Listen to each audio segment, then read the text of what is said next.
అంటే మనం స్వచ్ఛంగా బతకాలంటే రేపే మరణం అనుకుంటూ ఉండాలి. స్వచ్ఛంగా బతుకుతాం ఖచ్చితంగా. కనీసం ఈ ఒక్కరోజైనా లంచాలు తీసుకోవడం మానేస్తాం. రేపే మరణం అంటే ఇంకేం తీసుకుంటామంటే ఎందుకు అనవసరంగా ఇది అంత్యక్రియలకు ఉపయోగపడుతుంది డబ్బు. ఎందుకు వచ్చింది ఆ గొడవ ఏదో కొడుకేడు వచ్చాడు మనకెందుకు వచ్చింది. అంటే రేపే మరణం అంటే ఈవేళ ఎవడన్నా తప్పుడు పని చేస్తారంటే అసలు ఎంత మనస్సు కుదిపేసినా సరే చెయ్యడు. అయ్యో రేపే మరణం అంటే రేపే మరణం నాకు ఖాయంగా తెలిసిపోయింది. అంచేత నిజంగా జిడ్డు కృష్ణమూర్తి గారు లాంటి తత్వవేత్త చెబుతారు స్వచ్ఛంగా మనిషి బతకాలంటే ఏం చేయాలంటే రేపే మరణం అనుకోమంటాడు ఆయన. అనుకుంటే స్వచ్ఛంగా బతుకుతాం. ఇంక తప్పుడు పని చేయమండి. అసలు ఎవరు చెప్పక్కర్లేదు మనకది. మనకు అందరికీ ఉన్న లోపల ఆలోచన ఏమిటంటే ఒక భ్రమ, ఇంకా చాలా ఏళ్ళు ఉంటాం, అబ్బో చాలా కాలం ఇంకా మనవరాలు పుట్టాలి, మనవరాలకి మళ్ళీ మనవరాలు పుట్టాలి. ఇంతవరకు ఈ మనవరాలు శనగపప్పు ఉంటాడు ఇక్కడ. వాళ్ళెవరో పుట్టడం ఈయనకి ఎందుకంటే పని లేక ఈయన గొడవ ఎదురు చూసుకోక పిల్లలు పుట్టారు సరిపోయింది కదా. ఆ పిల్లలు పుట్టడం వాళ్ళ పనే మన పనే. వాళ్ళకెవరో పుట్టాలి, వీళ్ళకెవరో పుట్టాలి, వంశాభివృద్ధి. మన సూర్యవంశమా చంద్రవంశమా ఇదో గొడవ ఇక్కడ. ఈ తాపత్రయం వదులుకోవాలండి మనిషి. వదులుకోవడమే శివత్వం. ఆయన అన్ని బంధాలు వదిలేసి లింగస్వరూపుడే కూర్చున్నాడు. అమ్మవారు ఎంత అందంగా ఉంటుందండి. సౌందర్య లహరి ఆవిడ. సౌందర్య లహరి. ఒక సౌందర్య లహరి ఆవిడ ఈ బోడిలింగంగానే పెళ్లి చేసుకోవడం ఏంటండి. శివలింగం తప్పితే ఏం లేదు అక్కడ, లింగాకారం తప్ప. శివతత్వం చూసింది ఆవిడ, ఆకారాన్ని చూడలేదు. 6 అడుగులు పొడుగు, 3 అడుగులు వెడల్పు, పెద్ద మేసకట్టు ఇవన్నీ చూడలేదు ఆవిడ. తత్వాన్ని చూసింది ఆవిడ. అందుకని అమ్మవారిని చూడండి మీరు, శుభ్రంగా సర్వాలంకార భూషితే ఉంటుంది ఆవిడ. ఈయనకి ఏమీ లేదు. అక్కడ నువ్వు నెత్తి మీద ఏం పెట్టినా ఉండదురా అబ్బాయి జారిపోతుందని చెబుతాడు ఆయన. ఇప్పుడు ఉంచుకోవడం తీసేయడమే వెంటనే. ఇదే శివతత్వం. అంటే ఎన్ని నీళ్లు పోసినా క్షణము బ్రతుకు అలాగే జారిపోయినట్టే బొట్టు జారిపోతున్నాయి కదా. కానీ ధారపాత్రలో పోసి అభిషేకం చేయడం వల్ల ఉపయోగం ఏంటి? బొట్టు లింగమూర్తి చేరిన ఎట్లు ఒక్క బొట్టు కూడా వృధా కాకుండా ప్రతి బొట్టు శివుడి మీదే పడింది.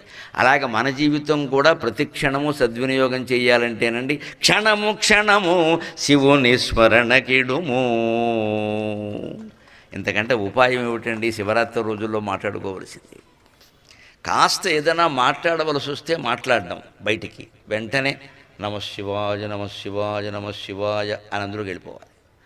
ఏదైనా పని చేయవలసి వస్తే తప్పనిసరి అయితే ఆ పని చేయడం. ఆ పని అయిపోగానే నమఃశివాయ మళ్ళీ పని ఎవరన్నా చెప్పే వరకు లేదా అత్యవసరం ఏర్పడే వరకు. అలాగే ఇంకా కొంచెం దీన్ని పెంచుకోగలిగితే ముందు పనులు తగ్గించుకుని తర్వాత మాటలు తగ్గించుకుని క్రమంగా పెంచుకోగలిగితే ఆలోచన కూడా తగ్గించుకోవాలి. పనుల కంటే మాటల కంటే ప్రమాదకరమైనది ఆలోచన.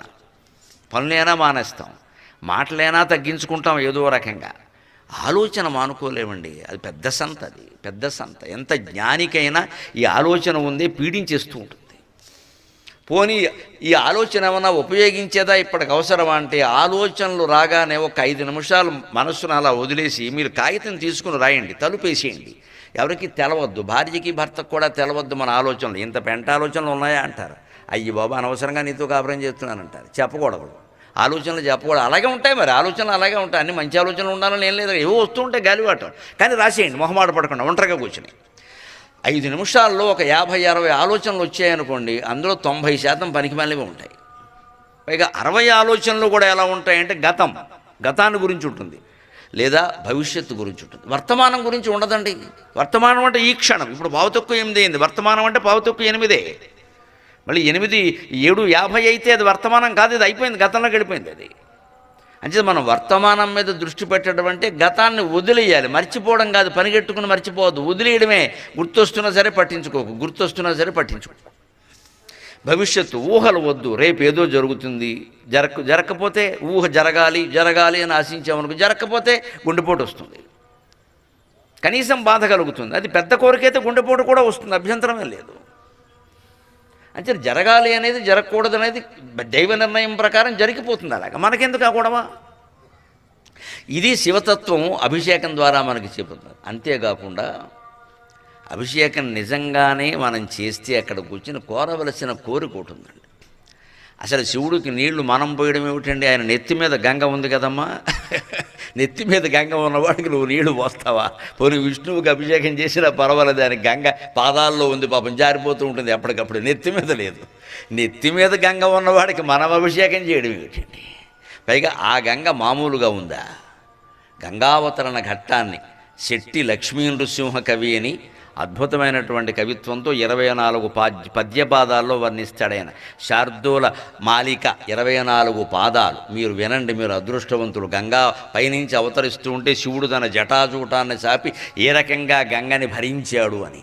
రంగతుంగతరంగ రంగములు తోరంబై చలంగన్, రంగతుంగతరంగ రంగములు తోరంబై చలంగన్, కడున్ పొంగన్ బారుచు జారుచున్ దొరలుచున్ పొర్లాడుచున్, వేనవేల్ పంగల్ బెంచుచు చెంగలించుచును పై పై లేచుచున్, కోతేరు కొంచున్ కార్కొంచు భ్రమించుచున్ నురువుతో చూపట్టుచున్, బుద్బుదాళిన్ గల్గించుచు పెళ్ళుగా జలకణాలిన్ రేపుచున్, బుద్బుదాళిన్ గల్గించుచు పెళ్ళుగా జలకణాళిన్ రేపుచున్, హోరుమంచున్ గాలాబ్దములీల గర్జిలుచు ఈ క్షుణీతలం వంతయున్ కృంగంజేయ గజాలు నార్భటియు సంక్షోభంబు గావించుచు, నింగిన్ వీడి మహాప్రవాహమై క్షోణింజేరగావచ్చు ఈ గంగన్ నిల్పక శక్తులెవ్వరు, భవత్కంఠంబునన్ కాలకూటంగారంబు ధరించినట్లిది శిరం బందుం ధరింపంగ నీవంగీకారమునర్పుమయ్యా. నింగిన్ వీడి మహాప్రవాహమై క్షోణింజేరగావచ్చు ఈ గంగన్ నిల్పక శక్తులెవ్వరు, భవత్కంఠంబునన్ కాలకూటంగారంబు ధరించినట్లిది శిరం బందుం ధరింపంగ నీవంగీకారమునర్పుమయ్య. పరమేశ దివ్య గంగాపయ సాంగత్యంబున నాదు పూర్వులకు మోక్షం వీయుమయ్య. అటంసున్ కీల్మోడ్చి భగీరథుండు శివుని స్తోత్రం బులంజే జగా, బెంగన్ వందకు రాజ తావక మనోభిష్టంబునే దీర్తునంచు, అంగం బుబ్బగ బోరయున్ విరిచి కేశానీకమున్ విడ్చి, కాలున్ గేలున్ బిగించి మింటి దశనాలోకించుచున్, జట్టి రీతిన్ గొంకొందక శంకరుండు హిమవశృంగంబునన్ నిల్వగన్, భంగంబుల్ వళులై తొవల్ కనులునై భృంగ పద్మంబు నెమ్మోమునై, భృంగుల్ ముంగురులై మృణాలని చెయంబే బాకులై, శైవలంబుంగేశావళియై చలంగ సతియై పొల్పారుచున్, గంగ ఈ భంగిండిగ్గుట గంగ ఈ భంగిండిగ్గుట, ఈశునెత్తిపై నిల్వంగోరి కాబోలునంచున్, కాంతాళముతోడ జేరి గౌరి కాంతాళముతోడ జేరి కనుగొంచున్, గౌరి అచ్చోట నిల్వంగన్ గంగ దిగందుడంగ భువికిన్ లావణ్యపున్ వెల్లియై.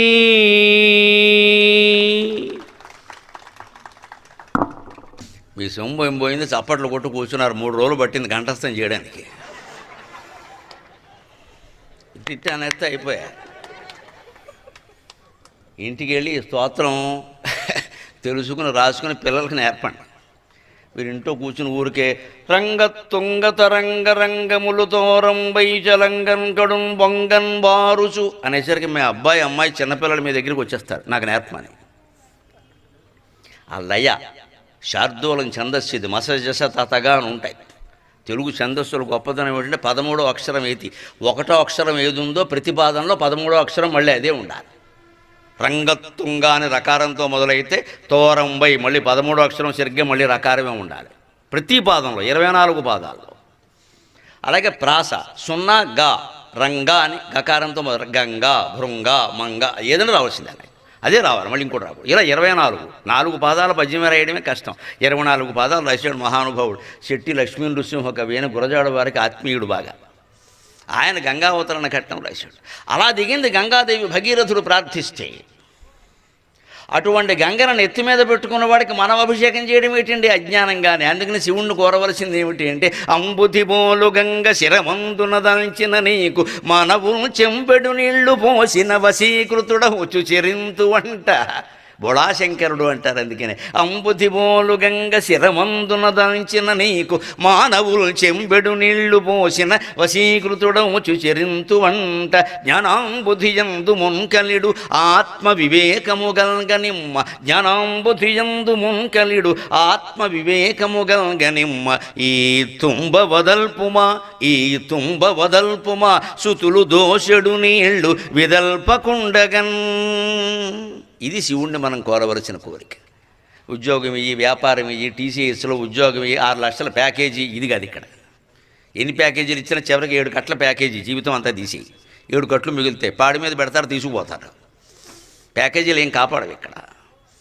కోరవలసింది ఏమిటి అంటే ఈ తుంబ వదల్పుమా. 25 ఏళ్ల కుర్రాడికి వైరాగ్యం లేకపోతే పర్వాలేదండి, నేను ఆశ్చర్యపోను. 80 ఏళ్ళు వచ్చినా లేకపోతే అలాగా. అన్నీ అనుభవించాం కదా, కష్టాలు కూడా పడ్డాం కదా, గుండె పగిలిపోయేలా ఏడ్చాం కదా దేవుడి దగ్గర.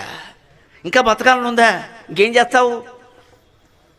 ఇంకా ఏదో పావేసుకుందామని. మనకి జీవితం పట్ల కాంక్ష ఎలా ఉంటుందంటే, కప్ప పాము నోట్లో ఉందిట, సగం మింగేసింది కప్పని.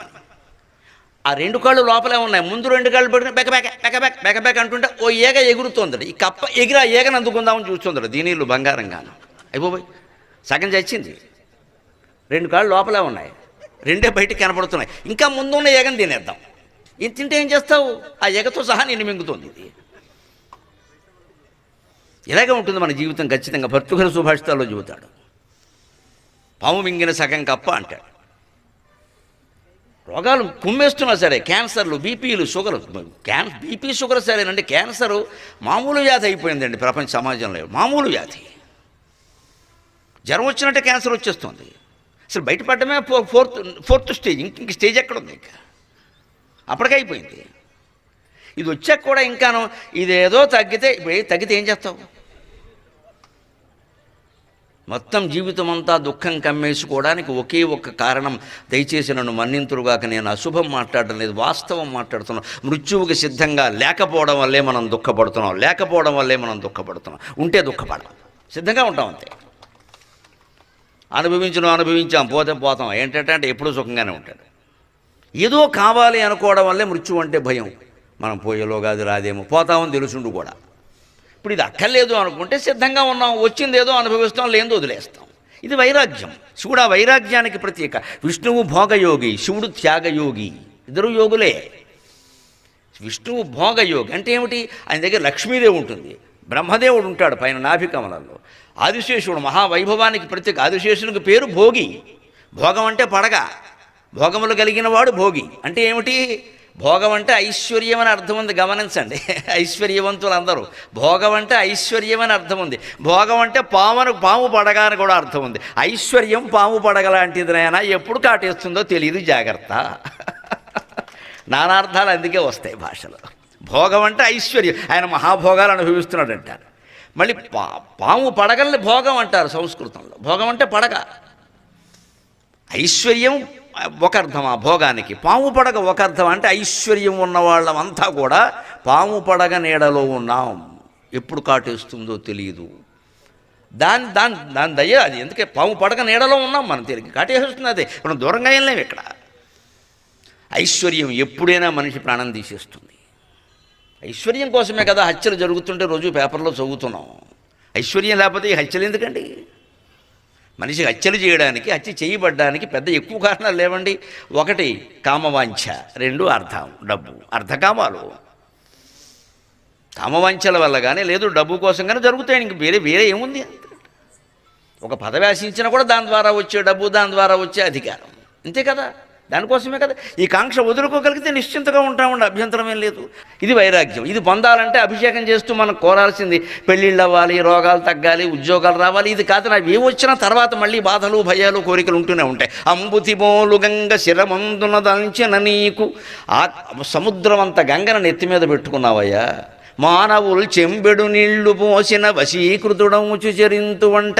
మేమెంత అల్పమానవులం, మేము చెంబు పోస్తాం, మహా అయితే ఓ బిందు పోస్తాం, అంతకంటే ఏం పోస్తామండి? దీనికోసం తాపత్రయపడతామేమిటయ్యా? గుళ్ళో కూర్చొని అభిషేకం చేయండి. ఇదే బోళాశంకర తత్వం. ఆయన నెత్తి మీద గంగ ఉండి కూడా ఏమనుకుంటాడు, వీడు చూడు 6 రోజులైంది అభిషేకం చేసి చెంబు నీళ్ళైనా పోయట్లేదు, అయిపోతుంది వీడి పని అంటాడు ఆయన. ఎందుకని? సమర్పణ భావం. దేవుడికి మనం ఇచ్చేది ఏమిటంటే సృష్టి అంతా అయింది, నువ్వు ఇస్తావేటేమన్నా.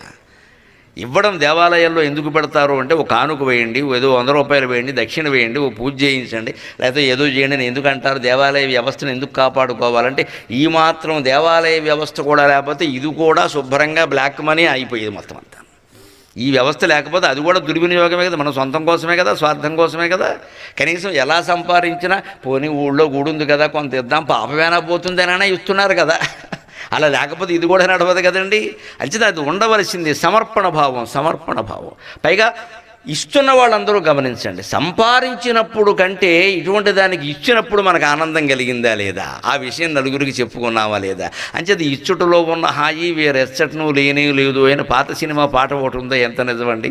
ఇచ్చుటలో ఉన్న హాయి వేరెచ్చటను లేనే లేదు, ఇవ్వడంలోనే ఉంది. అందుకని ఇవ్వడాన్ని మనకు అలవాటు చేయడం కోసం విష్ణువు ఏమంటాడంటే, ఒరే ఓ పువ్వెట్టి బోరా ఊరికే పోతావేమిట్రా, ఓ ఆకెట్రా, తులసి దళాలంటే నాకు ఇష్టంరా, కాస్త ఓ పువ్వెట్టి బోరా ఊరికే పోతావేమిట్రా అంటే, ఓ దండమైనా పెట్టరా కనీసం నమస్కార ప్రియ అని. శివుడైతే చెంబు నీళ్ళు పోయలేవు, ఆ మాత్రం ఊరికే వెళ్ళిపోతున్నావు, అక్కడ నువ్వు స్నానం చేస్తే సరిపోయింది నేను చేయకలా.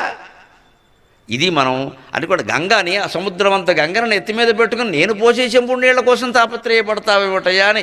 లేదురా అబ్బాయి నీకేదో ఇద్దామని అంటే ఏమిస్తాడు, మనం చెంబు నీళ్లు మాత్రమే ఇవ్వగలం. ఆయన జ్ఞానాంబుధియందు మున్కలిడు ఆత్మవివేకము గల్గనిమ్మ, జ్ఞానసాగరంలో స్నానం చేసేటువంటి ఆత్మవివేకాన్ని కలిగిస్తాడు. నిత్యానిత్య వివేకం అంటారు మోక్ష సాధనలో. ఇది చాలా ప్రధానమైన మెట్టు, నిత్యానిత్య వివేకం.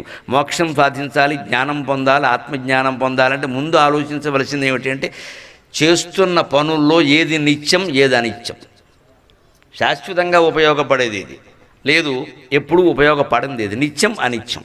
ఇది కాస్త ఆలోచిస్తే మనం ఇంట్లో ఓ మంచం మీద పడుకున్నాం అనుకోండి, మంచం అనిత్యమే, అనుమానమేలా. ఎందుకంటే అది ఏదైనా చెదపడుతుంది, దెబ్బతింటుంది, మళ్ళీ మనం బాగు చేయించుకోవాలి. సాంసారిక బంధాలన్నీ అనిత్యాలే. పిల్లలు వీళ్ళ కర్మ ఏమిటంటే పెద్దవాళ్ళు ఉండగా పిల్లలు వెళ్ళిపోతున్నారు, ఇంతకంటే గర్భనరకం శోకం ఇంకోటి ఉందా. రకరకాల కారణాలు. ఎంత ఐశ్వర్యం ఉంటే ఏమిటండి, కొడుకు అన్నవాడో కూతురు అన్నవాడో కళ్ళ ముందు చిన్నపిల్లాడు 25 ఏళ్ళు ఉండగా వెళ్ళిపోతే ప్రమాదంలో కానీ మరొక వ్యాధి ద్వారా ఆ తండ్రికి 1000 కోట్ల ఐశ్వర్యం ఉన్న ఆనందం ఉంటుందా తల్లికి ముఖ్యంగా. మరి అది కాపాడుకోలేనప్పుడు మనకి ఎందుకు ఇంకా ఐశ్వర్యం దేనికి, ఇక్కడ వాళ్ళు లేనప్పుడు మాకు ఇదేమిటండి అని అనిపించట్లేదా. అంచేది ఈ బంధాలు అశాశ్వతం, ఇది అనిత్యానిత్య వివేకం. కాబట్టి అసలు ఈ వెళ్ళిపోవడం ఏమిటని ఆలోచించాలి.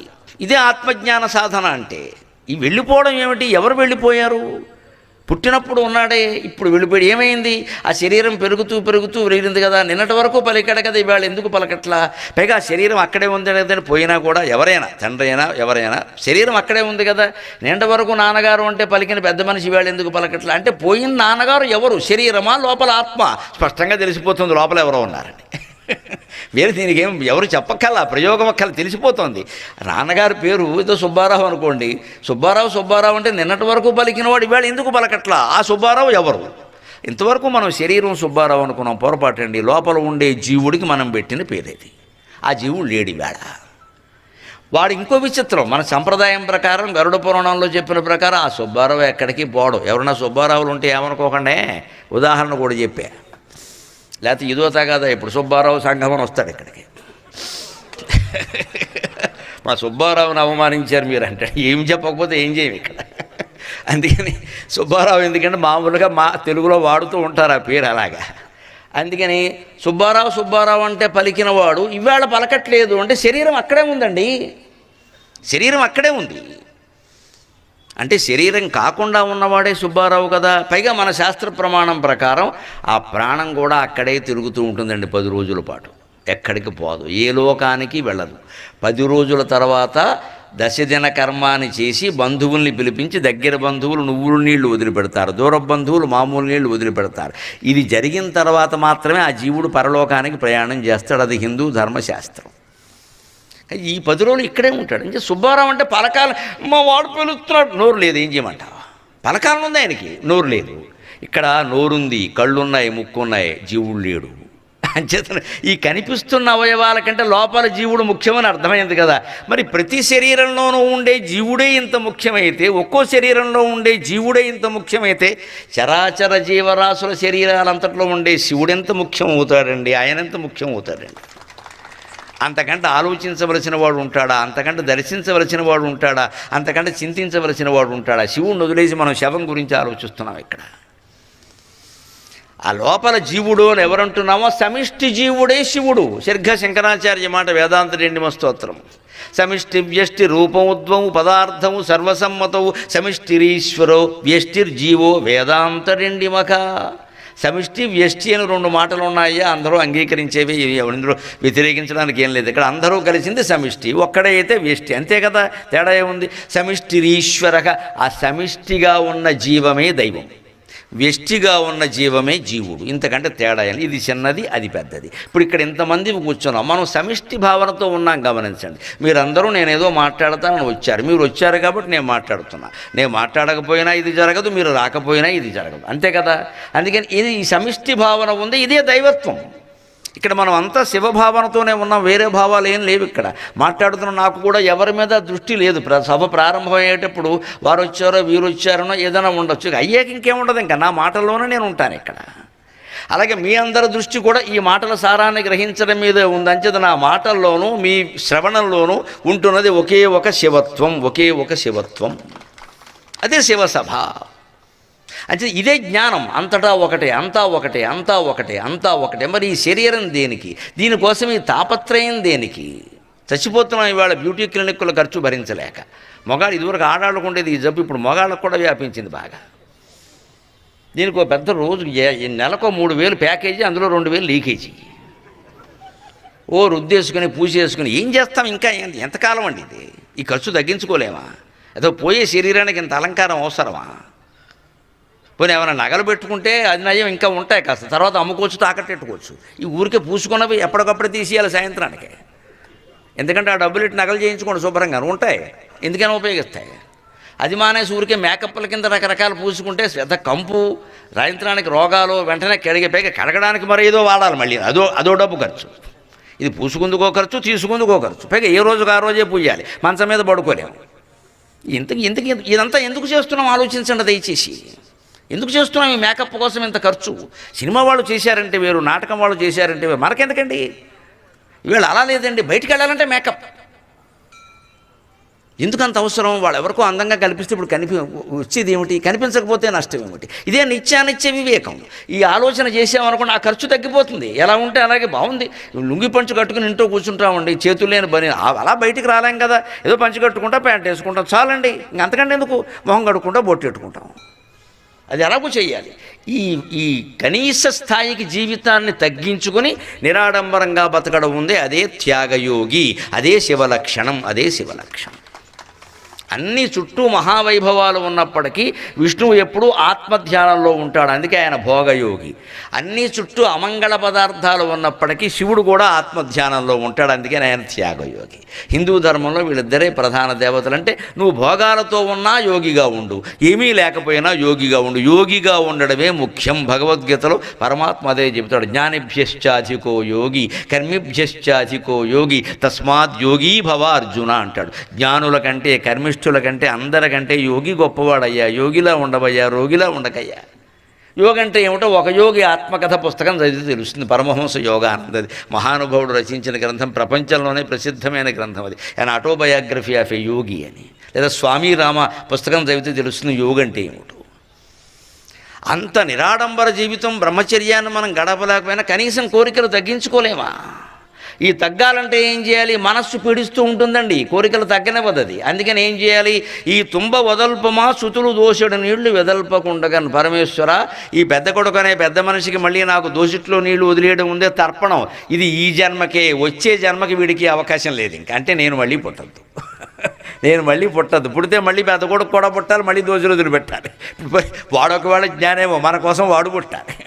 కొంతమంది చూడండి, ఎవరైనా బాకీ తీర్చలేనప్పుడు చచ్చినీ గడుపున పుడతానడు. బాకీ మానుకుంటాం కానీ ఆ మాట అనర్థం చెప్పండి. చచ్చినీ గడుపున పుడతానంటే మనకి అది శాపం, వాడి కోసం మనం పుట్టాలి. ఇప్పుడు అది పెద్ద గొప్ప విషయం కాదండి. అది మనం సంతోషించి చచ్చినీ గడుపున పుడతాను ఎందుకమ్మా, ఇంకా ఈ పుట్టిన వాళ్ళు సరిపోలా, మళ్ళీ వీడు పుట్టాలి, వాడి కోసం మనం పుట్టాలి ఇక్కడ. ఎందుకంటే ఆయన బాకీ వదిలేస్తాను కానీ ఆ మాట అనకాయ, నువ్వు బాకీలు వెళ్ళిపో అని చెప్పి. ఇది మళ్ళీ శాపం. ఇది ఆ కోరికలను తగ్గించుకోవాలంటే ప్రధానంగా మనిషిని పీడించే శత్రువులు 6 అరిషడ్ వర్గాల: కామ, క్రోధ, లోభ, మోహ, మద, మాత్సర్యాలు. వీటిని జయించడం అంటారు. జయించడం వద్దండి. జయించడం అనేసరికి యుద్ధము, బాణాలు, గొడవలు చాలా వస్తాయి. జయాపజయాలు ఎవరు నిర్ణయించలేరు. యుద్ధాల్లో కానీ ఎన్నికల్లో కానీ జయాపజయాలు ఎవరూ నిర్ణయించరు. ఇన్ని ఓట్లు మెజారిటీతో నెగ్గుతున్నాడన్న నాయకుడికి డిపాజిట్ రావట్లేదు, వీడికి డిపాజిట్ కూడా రాదు అన్నవాడు నెగ్గేస్తున్నాడు. రకరకాలుగా ఉన్నాయి. యుద్ధం కూడా అంతే. ఎవరు నెగ్గుతారనేది ఎవరు చెప్పలేమండి. అందుకని జయాపజయాల గురించి పట్టించుకోవద్దు, వాటిని పరమేశ్వరుడికి సమర్పించాలి. ఎలా సమర్పించాలి? ఆ అన్నింటినీ జయించిన వాడు శివుడు. నేను కాకినాడలో ఉన్నప్పుడు మామూలుగా నేల మీద ఇంట్లోంచి అపార్ట్మెంట్లోకి మారాను. అదేదో 3 అంతస్తులో ఉంది. రోజు ఏదో శివుడికి ఇంత అభిషేకం చేసుకోవడం, ఓ పువ్వు దొడ్లోంచి తెచ్చి ఎక్కువ పూలు పోయి నేను 1, 2 తెచ్చి అక్కడ పెట్టడం అలవాటు. మా అపార్ట్మెంట్లోకి వచ్చాక సమస్య ఏమొచ్చిందంటే పూలు దొరకలేదు. పట్టుపంచ కట్టుకుని చెంబు నీళ్లు పట్టుకుని కూర్చున్నాం, పూలు లేవు. ఒకసారి అనిపిస్తుంది కదా, కాస్త కొత్తలో రోజు ఓ పువ్వు పెట్టేవాళ్ళం దేవుడికి, అనవసరంగా ఇందులోకి మారాం. అందులో ఉంటే మన దొడ్లో పువ్వు ఏదో ఉండేది, ఏదో ఇందులోకి వచ్చాం, అందుకని ఏదో మారాం. కానీ నాకు అనిపించింది, ఆ పువ్వులే ఇవ్వాలా, నిజంగా వేరే పువ్వులు ఇవ్వలేమా అని అవధానిగా కవిగా ఆలోచించి వేరే పువ్వులు సమర్పించాను భగవంతుడికి. కామపుష్పమ్మును గైకనుమో, కామపుష్పమ్మును గైకనుమో, ముక్కంటి మా చూపు చక్కబడగా. కామపుష్పమ్మును గైకొమ్ము పురవైరి, ముక్కంటి మా చూపు చక్కబడగా. క్రోధ పుష్పమ్మును గుమ్ము పురాంతక, క్రోధ పుష్పమ్మును గుమ్ము పురాంతక. ముల్లోకము మృంగు బుద్ధి ఉడుగా. లోభ పుష్పమ్మును లోగొమ్ము గిరిశాయి, లోభ పుష్పమ్మును లోగొమ్ము గిరిశాయి. అత్యాశరత్యాశలణగిపోవ. మోహ పుష్పమ్మును మూర్ఖనుమో, అర్ధనారీశ్వర ఆత్మనాదుకొనగా. మద పుష్పమును గుమ్ము మదగజాసురవైరి, మదము జారిన నిత్య ముదముగలుగు. మాత్సర్య పుష్పము మన్నించుమో స్వామి, మాత్సర్య పుష్పము మన్నించుమో స్వామి. భక్తి మత్సరముగా భక్త సులభ. మేడ మీద మేము గూడుగట్టుకొనంగ, మేడ మీద మేము గూడుగట్టుకొనంగ. పూలు దొరకవయ్యే పూజ కొరకు, అయిననెవ్వరిత్తురు అరివర్గముల పూలు, అయిననెవ్వరిత్తురు అరివర్గముల పూలు. వెండి కొండ మీద ఉండవివి, వెండి కొండ మీద ఉండవివి.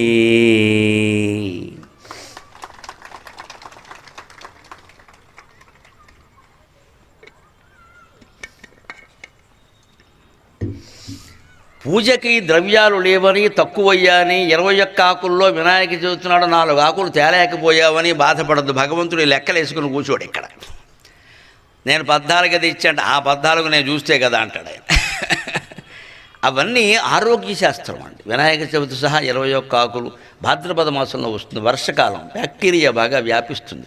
హిందూ ఆరాధనలో ఇంత విశేషం ఉంది. వైజ్ఞానిక శాస్త్రం అది. ఆకు పసరులతో మందు వేయాలి అంటే అన్ని ఆకులు దొరకాలా వద్దా? వినాయక చవితిలో వాడే 21 రకాలు కూడా వైద్యంలో బ్రహ్మాండంగా ఉపయోగిస్తాయి. ఆయుర్వేద వైద్యం వాళ్ళందరికీ తెలుసు. అన్నీ ఉత్తరేణాకు, ఉమ్మెత్తాకు సహా అన్నీ పనికి వస్తాయి. ఆ ఆకులు ఉండాలి, దొరకాలి వైద్యానికి అంటే చెట్లు పెంచాలి కదా. అలా చెట్లు పెంచాలి, ఆకులు దొరకాలంటే ఆ సందర్భంలో ఏదో ఒక పూజ పెట్టి ఆ దేవుడికి ఈ ఆకులతో పూజ చేస్తే కానీ సంతోషించడు అని ఒక నమ్మకం పెట్టాలి. దాన్ని అర్థవాదం అంటారు. పురాణాల్లో దాన్ని అర్థవాదం అంటే ఒక ప్రయోజనం కోసం చెబుతారు. అందుకని ఇంకా ఆకుల పేర్లు పట్టుకుని ఉత్తరేణు దొరకలా అని గుండెపోటు తెచ్చుకోకూడదు. ఇక్కడ నీ ఉత్తరేణు కోసం లేడయ్యాను. ఉత్తరేణు కాకపోతే ఇంకో పత్తరేణు ఒకటి పెట్టి ఇక్కడ అంత పట్టేసి కూర్చోకూడదు. ఇది చైతన్యానికి చేదస్థానికి తేడా. ఇది చేదస్థంగా చేయకూడదండి పూజ. నేను ఎప్పుడు ఖండించేది వాటిని. పూజ లేకుండా ఎలా ఉంటాం, నా ఇంట్లో నేను చేసుకోవట్లా, ఎలా మారుతామండి, ఇప్పటికి మానలేదు. అది తప్పది. చైతన్యవంతంగా చేయాలి పూజ, చేదస్థంగా కాదు. ఎందుకు చేస్తున్నాం అని ఆలోచిస్తే తెలుస్తుంది. అందుకని కామక్రోధ లోహమోహ మద మాత్సర్యాలనే పుష్పాలుగా సమర్పించవచ్చు కదా. పువ్వులు లేవని ఎందుకు బాధపడ్డాం అంటే పువ్వులతో పూజ మానేయమని కాదు ఇక్కడ. ఆ పువ్వే ఒకటి కామం, ఒకటి క్రోధం, ఒకటి లోభం, ఒకటి మోహం అనుకుని పెట్టచ్చు కదా. కామ పుష్పమ్మును గైకొమ్ము కామారి, ముక్కంటి మా చూపు చక్కబడగా. నాలో కామవాంఛలు లేదా కోరికలు, కామం అనగానే ఏదో అనుకోకల్లా, కోరిక. కామవాంఛ వేరు, కామం వేరు. కామం అంటే కోరిక. ఏ కోరికైనా కోరికేనండి.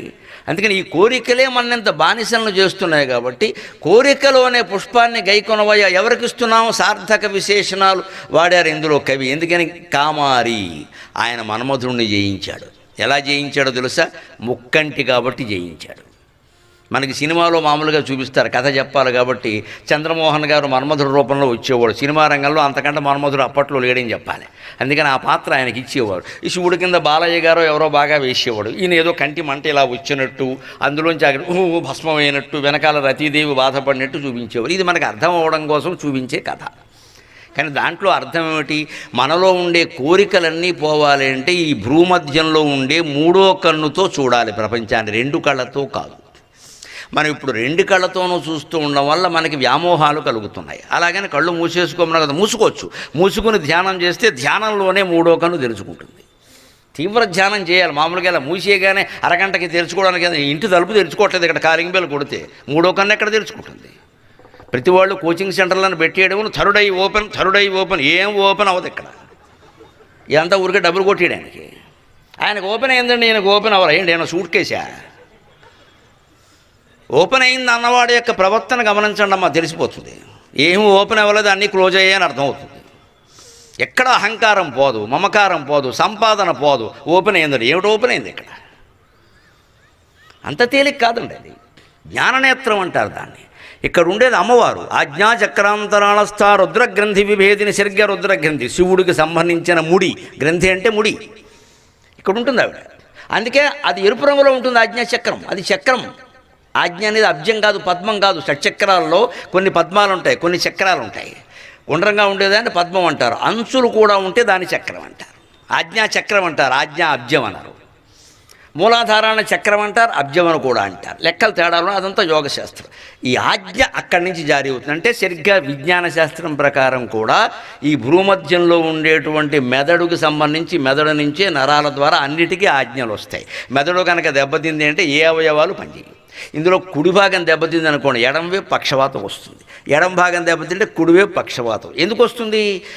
మెదడు నుంచి ప్రతిక్షణము కూడా ఇప్పుడు ఈ వ్యక్తి మాట్లాడుతున్నాడు కాబట్టి ఈ మనస్సులోకి ఈ మాట ఆలోచన రూపంలో రాగానే దీన్ని నోటికి పంపించిన ఒక ఆజ్ఞ వస్తుంది. ఆ ఆజ్ఞ ఆగిపోయిందనుకోండి, నోట్లోకి ఏమి రాదు, ఇంకా లాలాజలం తప్ప. అది కూడా రాదు కాసేపటికి. అన్నింటికీ కమాండింగ్ ఆజ్ఞలు పంపించేది కాబట్టి ఈ చక్రాన్ని ఆజ్ఞాచక్రం అన్నారు. అది ఎరుపు రంగులో ఉంటుంది. అక్కడ అమ్మవారు అరుణారుణ కౌసుంభ వస్త్ర భాస్వత్ కటీతటి, ఆ మెజెంటా రంగు మాంజిష్ఠ వర్ణం అంటారే, ఎరుపు రంగులో ఉండే చీర కట్టుకుని ఉంటుంది. అందుకని మనం కుంకుమ బొట్టు పెట్టుకుంటాం. హిందూ అన్న ప్రతి వాడు కుంకుమ బొట్టు పెట్టుకోవాలి. హిందుత్వానికి చిహ్నం అది. ఆడ మొగ భేదం లేదు, సతంతు వితంతు భేదం లేదు. జీవితాంతం ధరించవలసింది కుంకుమ బొట్టు, తిలకం బొట్టు, ఎరుపు రంగు. మళ్ళీ అందులో ఆకుపచ్చ చీర కడితే ఆకుపచ్చ బొట్టు, నీలం చీర కడితే నీలం బొట్టు వద్దమ్మా. దీన్ని చేదస్తం అంటారు, దీన్ని ఫ్యాషన్ అంటారు. ఎప్పుడూ ఎర్రబొట్టే ఉండాలి. దానికి లెక్క ఉంది. ఇవాళ మన పిల్లలు చాలామంది బడికి బొట్టెట్టు కడుతుంటే ఇతరులు ఆక్షేపిస్తున్నారు. వాళ్ళు సమాధానం చెప్పలేకపోతున్నారు. ఇది చెప్పండి, దేవుడు ఇక్కడ ఉంటాడు, అమ్మవారు ఎరుపు రంగులో ఉంటుంది, అందుకని మేము ఇది ధరిస్తాం, అవతల వాళ్ళు నోరు మోయించండి. అంతేగా వాళ్ళు ఏదో అన్నారు ఐ ఫీల్ అని మానేయడం కాదు. ఇక్కడ అనేక మతాల వారు అనేక మతాల చిహ్నాలను నిర్భయంగా ధరిస్తూ ఉంటే హిందువులు ఎందుకండి ఆలోచిస్తారు? హిందువులందరూ మన మతాల చిహ్నాలను ధరించవలసింది. అప్పుడే సామరస్యం ఏమిటో, దాంట్లో ఉండే ఇబ్బందులు ఏమిటో కూడా తెలుస్తాయి. ఇది అనేక రకాల గొడవలు ఉండవు. ఇంకా మనం ధరించాం, అవతల వాళ్ళకి అన్ని అవకాశాలు ఇస్తారు. ఇక్కడ మనం కూడా ధరించడం మొదలు పెడితే అందులో ఉండే ఇబ్బందులు ఏమిటో తెలుస్తాయి ఖచ్చితంగా. అప్పుడు మొత్తానికి ఒకటే పెడతారు, గొడవడం. ఎందుకు తేడా వస్తుంది? ఎందుకంటే పైగా పవిత్రమైన వ్యాఖ్యానం కలిగినటువంటి మనం ఎందుకు మానేయాలండి? బొట్టు పెట్టుకోకుండా పిల్లాడు బడికి వెళ్ళొద్దు. అమ్మాయి కానీ అబ్బాయి కానీ బొట్టు పెట్టుకుని వెళ్ళవలసిందే. లేకపోతే చదువు మానేమని చెప్పండి, అంతే. బొట్టు పెట్టుకుని వెళ్ళమనండి. ఆ హిందుత్వాన్ని మనం నిలబెట్టుకోవాల్సింది. బొట్టుకు అర్థం ఉంది ఇక్కడ, సరదా కాదు.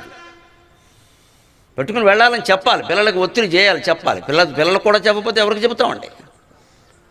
నీకు నేర్పిస్తున్నది, చదువంతా నేర్పిస్తున్నది హిందుత్వం కోసం, ధర్మం కోసం, పరమార్థం కోసం బొట్టు పెట్టుకోవాల్సిందే అని చెబితే పెట్టుకుంటారు. పెట్టుకున్నా పర్వాలేదు, పెట్టుకోకపోయినా పర్వాలేదు అంటే కొన్నాళ్ళకి బొట్టు తీసేసి, కట్టు మార్చేసి, జుట్టు మార్చేసి అన్నీ మార్చేస్తారు. చివరికి మొత్తం లోపల ఆత్మతత్వం కూడా మారిపోయింది. ఏం తెలుసుకుంటాం ఇంకా? ఎందుకంటే ఆజ్ఞాచక్రం ఇది. ఇక్కడే మూడో కన్ను తెలుసుకుంటుంది. అది ఎరుపు రంగులో అంటాం. ఎందుకు తెలుసా? మూడో కన్ను ఎరుపు రంగులో ఉంటుంది. ఎందుకు ఉంటుంది? అదే సరిగ్గా శివుడు ప్రళయకాలంలో తెరిచే కన్ను అంటారు పురాణాల ప్రకారం. మూడో కన్ను తెరిస్తే మన బాబులు వాడుకలో కూడా ఉంటుంది. ఆయన మూడో కన్ను తెరిచారండి బాబు అంటారు. అంటే కోపం వచ్చిందని అర్థం. మూడో కన్ను కోపానికి సంకేతం. కోపానికి రంగు ఎరుపేగా, అందుకనే ఎరుపు రంగులో ఉంటుంది. ఎరుపు రంగులో ఎందుకు ఉండాలి? ఖచ్చితంగా రజోగుణం ఎరుపు, సత్వగుణం తెలుపు, తమోగుణం నలుపు. సరిగ్గా ప్రపంచం భస్మం అవుతుంది అంటారు. భస్మం అవడం అంటే ఏమిటి చెప్పండి? శివుడికి భస్మం ఇష్టం, ఆయన గుళ్ళో భస్మం ఉంటుంది. ఆ భస్మాన్ని మనం విభూతిగా ధరిస్తాం, 3 రేఖలు పెడతాం. అడ్డబొట్టు నిలువు బొట్టును తగాదాలు కాదు. అడ్డబొట్టు ఎందుకు? 3 వేదాలు, 4వ వేదం 3వ వేదం నుంచి విడదీశారు, లేకపోతే 3 వేదాలు, 3 అంటారు వేదం. 3 వేదాలకి గుర్తుగా వేద పండితులైన బ్రాహ్మణులు ఇలా విభూతి రేఖలు పెడతారు. అందుకోసం 3 విద్య అని. అలాగే ఇక్కడ కుంకుమ బొట్టు అమ్మవారి యొక్క స్థానం కాబట్టి పెడతారు. అంటే 3 విభూతి రేఖలు ధరించడం, అలాగే ఇక్కడ బొట్టు ధరించడం అందరికీ ఇదే. వేద పండితులు 3 విభూతి రేఖలు ఖచ్చితంగా ధరిస్తారు. మనం అంత ధరించకపోయినా ఓ బొట్టు పెట్టుకుంటే చాలు.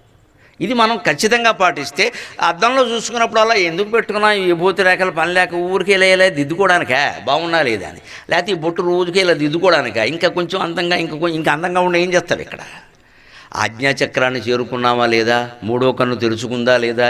ఇంకా ప్రపంచమంతా నా జీవితంలో రాగద్వేషాలు ఎందుకున్నాయి, ఈ కొట్లాటలు ఎందుకున్నాయి, ఈ పక్షపాతాలు ఏమిటి, ఈ అసూయలు ఏమిటి, ఏమిటి ఆధిక్య భావాలు ఏమిటి, ఈ పోరాటం ఏమిటి, ఇప్పుడు విడిచిపెట్టడం లేదా? ఇది ప్రతిరోజు బొట్టు పెట్టుకునేటప్పుడల్లా మనిషి ఆలోచన చేస్తేనండి, నా అంచనా ఏమిటంటే 6 నెలల్లో మొత్తం కలియుగం కృతయుగం అయిపోతుంది.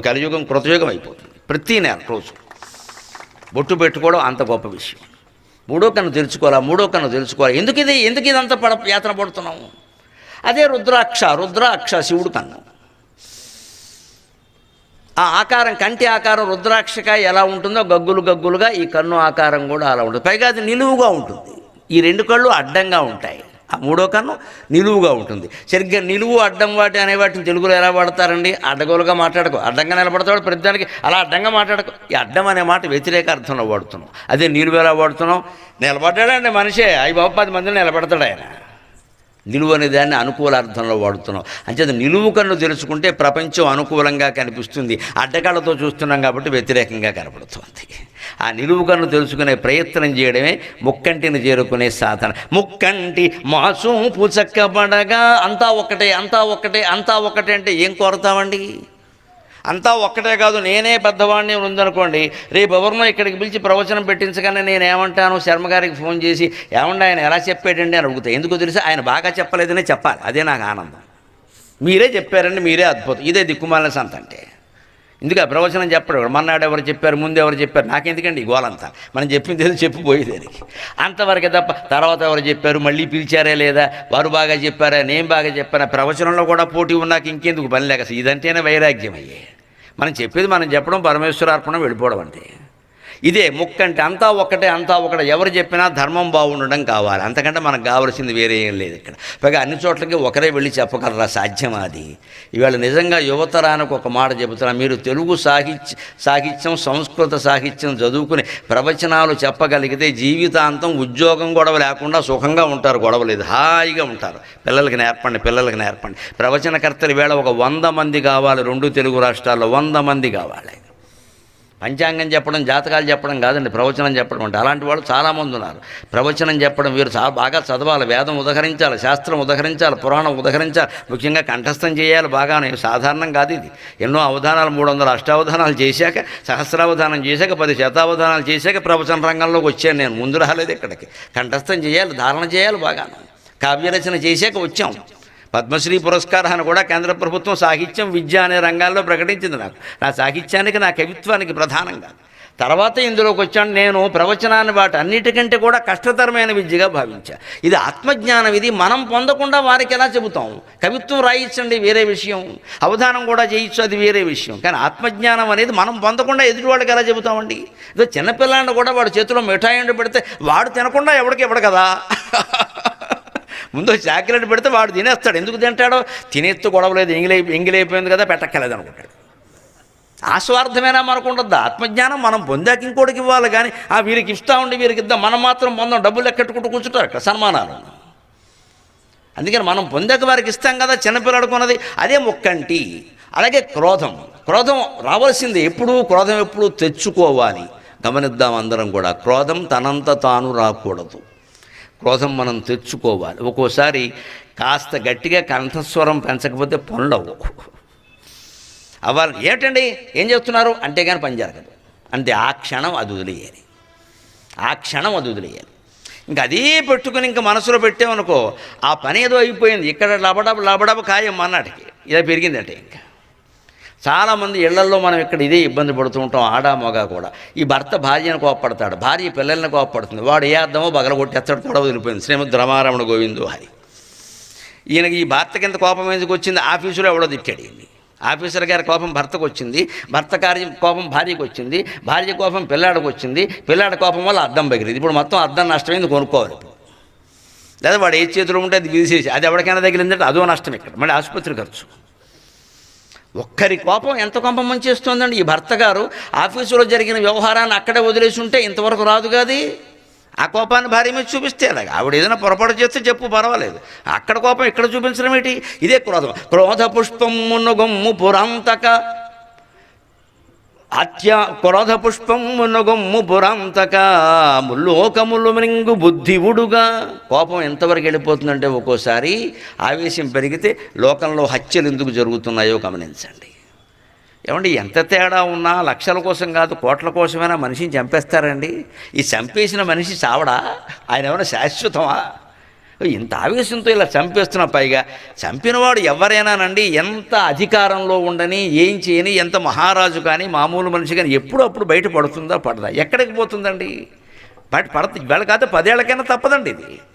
కాస్త అటువంటి తీవ్రమైన ఆలోచన వచ్చినప్పుడు వాడిని ఇవాళ నేను చంపుతాను లేదా చంపిస్తాను, నేరం బయటపడితే నేను జైలుకి వెళ్ళిపోవాలి కదా, ఉరిశిక్ష దగ్గర నుంచి కనీసం జీవిత ఖైదైనా వేస్తారు కదా, బతుకు అయిపోయినట్టే కదా, ఈ మాత్రానికి హత్య ఎందుకు అని ఆలోచిస్తే లోకంలో చాలా హత్యలు ఆగిపోవా? అలా అనుకోరండి. నేను శాశ్వతం, నా వెనకాల 10 మంది ఉన్నారు అని ఏదో చేయడం. ఇదే కదా ముల్లోకములు మింగు బుద్ధి. 3 లోకాలని ఆహరించినా సరే ఈయనకి ఇది పోదు. అంటే ఆ కోపం పోవాలంటే ఏం చేయాలో తెలుసా? శివుడు బాగా కోపగించిన ఘట్టం ఏదో తెలుసా? పురవైరి. త్రిపురాసురుల్ని సంహారం చేసేటప్పుడు విపరీతమైన కోపం తెచ్చుకున్నాడు ఆయన. ఎందుకంటే వాళ్ళని సంహరించాలంటే అంత కోపం కావాలి. నిజంగా శివుడికి కోపం లేదు, తెచ్చుకోవాలి. మనం కూడా కొన్ని పనులు కావాలంటే కోపం తెచ్చుకోవాలి. కాస్త గదవాయించినట్టు మాట్లాడాలి, అప్పుడు తొందరగా పని అవుతుంది. వెంటనే అది వదిలేయాలి. తాటాకు మంటలా ఉండాలి కోపం ఎప్పుడూ కూడాను. ఊరికే ఇంకా తర్పణ పెట్టినట్టు తద్దినం పెట్టినట్టు ఉండకూడదు. ఇంకా అంతసేపు అనవసరం. తాటాకు మంట వచ్చింది పోయింది అంతే. తాండ్ర అంటే తాండ్రలో మామిడి తాండ్ర, తాటి తాండ్ర అంటే ఓ లాగిన కొద్దీ వస్తూ ఉంటుంది. అలా తాండ్రలా ఉండకూడదు కోపం అనేది, తాటాకు మంటలా ఉండాలి. ఎందుకు వచ్చిందా ఎందుకు కోపం? ఆ పని జరగాలి కదండి అన్నారు. వెంటనే వాళ్ళు కనిపించగానే నవ్వేయాలి, అంతే లెక్క. ఆ కోపం పోయింది వెంటనే. అలా తగ్గించుకోవాలి. ఇంకా శివుడికి అంత కోపం ఎందుకు వచ్చిందండి? త్రిపురాసురులకు ఉండే నిబంధన ఏమిటి అంటే వాళ్ళు 3 పురాల రూపంలో ఉంటారట. 3 నగరాలనండి, 3 భవనాలనండి, ఆకాశంలో ఉంటారట. నిజానికి ఇది ఖగోళ శాస్త్రం. మన పురాణ కథలు అంత విచిత్రంగా ఉండే, ఇదంతా ఖగోళ శాస్త్రం. ఆకాశంలో ఉంటారట. వాళ్ళకి వరమేమిట? 3 ఒక్క చోట ఉండగానే వాళ్ళని చంపాలట. అంటే 3 నక్షత్రాలు ఒకే రేఖ మీదకి వచ్చినప్పుడు ప్రపంచ ప్రళయం వచ్చే పరిస్థితి వస్తే శివుడు, ఆర్ద్ర నక్షత్రానికి అధిపతి అయిన శివుడు ఆ పరిణామాన్ని వారించాడు. అది ఖగోళ శాస్త్రం. పురాణ కథలు వెనకున్నదంతా ఖగోళ శాస్త్రం. ఇలాగా 3 సంహరించడానికి ఆయన ఏం చేసేట? భూమి రథమైందిట, సూర్యచంద్రుడు రథచక్రాలు అయ్యారట. సరిపోలేదు, ఆయనకి వేదాలు గుర్రాలు అయ్యాయట, బ్రహ్మదేవుడు సారథ అయ్యాట, మేరు పర్వతం ధనుస్సు అయిందట, ఆ వాసుకి వింటి నారయ్యాట, విష్ణుమూర్తి స్వయంగా బాణం అయ్యాట. ఇంత పరివారం అవసరమా అండి శివుడికి? నిజంగా ఆయన కోపడదలుచుకుంటే వీళ్ళందరినీ ఎందుకు తెచ్చుకున్నారంటే, నాకేం లేదు కోపం, మీరు అందరూ వస్తే చేస్తారు, లేకపోతే లేదు, మీ ఇష్టం, ఇందులో వాటా మీకు కూడా ఉంది అని అందరు దేవతలు పెంచారు. ఇది ప్రపంచానికి మొత్తం అవసరం. అందుకని అంత కోపం తెచ్చుకుని ఇంత చేసి ఏం చేసేట? ఒక్క చూపు చూసేట వాళ్ళకేసి 3వ నేత్రంతో బాణం వేసాడు అంటారు. కానీ ఆ బాణం ఎవరు? విష్ణువు. విష్ణువు ఎక్కడ ఉన్నాడు? శివస్య హృదయగం విష్ణువు, విష్ణువస్య హృదయగం శివ. శివుడు హృదయంలో విష్ణువు ఉంటాడు, విష్ణువు హృదయంలో శివుడు ఉంటాడు. అందుకే బాణం వేసేవాడు ఎవరైనా ఎలా వేస్తాడు? ధనుస్సు ఇలా పట్టుకుని ఈ అమ్ముల బుద్ధులోంచి బాణం తీసి ఇలా లాగుతాడు కదండి. ఆ బాణపు కొస అవతల ఉంటుంది, శత్రువు కేసి ఉంటుంది. ఈ మొదలు ఎక్కడ ఉంటుందంటే మన హృదయం దగ్గర ఉంటుంది. గమనించండి, హృదయం నుంచి ఇలా లాగి బాణం వదులుతాడు. అంటే విష్ణువుని హృదయంలో పెట్టుకుని వదిలాడు, అంతే తేడా. అందుకే విష్ణుమూర్తి బాణం అన్నారు. అందుకని విష్ణుమూర్తి బాణావతారం ఎత్తాడని అక్కడ అర్థం కాదు. అక్కడ ఆయన హృదయంలో ఉన్న విష్ణువుని శత్రువు మీద ప్రయోగించాడు. ఎందుకు? అంతటా వ్యాపించిన తత్వం విష్ణువు కాబట్టి ప్రయోగించాడు. ఇంతకీ ఈ త్రిపురాలు ఏమిటండి? సత్వరజస్ తమో గుణాలు. వాళ్ళు మనుషులు కాదు, రాక్షసులు కాదు. మనం మొత్తం జీవితంలో జ్ఞానం పొందాలంటే తమో గుణాన్ని జయించాలి, రజోగుణాన్ని జయించాలి, సత్వగుణాన్ని జయించాలి. ఆ మూడింటిని జయించాలంటే ఇన్ని పరికరాలు కావాలి, మామూలుగా సాధ్యమయ్యే విషయం కాదు అది. అంత కోపము రావాలి. ఎందుకని? తమో గుణం అంటే నిద్ర, ఆలస్యం, బద్ధకం, హింస, ఇదంతా. రజోగుణం అంటే పోటీపడ్డం, రాగద్వేషాలు, అసూయలు, కక్షలు, కార్పణ్యాలు, ఇదంతా. సత్వగుణం అంటే మంచి గుణం